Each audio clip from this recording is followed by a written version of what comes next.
So thanks for the introduction. So my name's Ian Galbraith, and I'm just going to spend a couple of minutes really talking about my personal compelling case. A couple of things I want to talk about as well is, as a health and safety function, sometimes we're in a really tough place. I think everybody will agree with that. And when something's going right, we get very little acknowledgement for that. When things go wrong, and God forbid where we have any major issues on site, who does everybody turn to for help and assistance? Yeah, you guys. But who is there to give you that support? And I think that's something we forget about.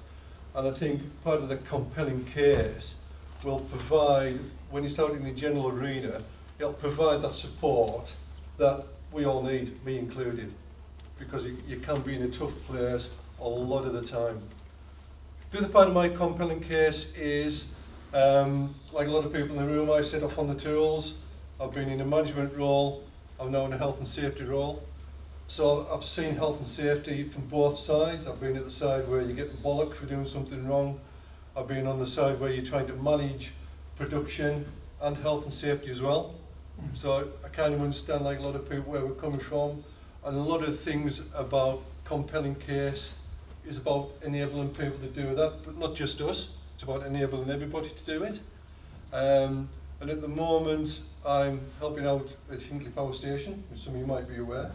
And we do have what I would call quite a challenging client down there, who are very process and paperwork driven. So you can imagine if we're trying to introduce next gear into a particular client, that is probably one of the toughest environments to do it in. Probably very similar to rail, because you've got very similar processes with your client.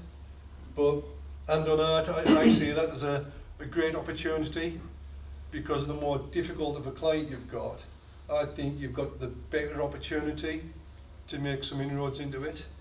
And it's really just a case of finding that little chink in the armour and maybe trickle feeding some of this really good stuff that we're going to be doing in gradually, and letting them find the benefit of it themselves rather than us dictating the benefit to them.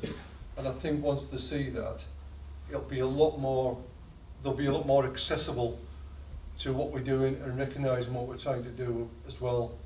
But ultimately, we don't want to lose track of what we're trying to achieve. And ultimately, it's to prevent people being injured.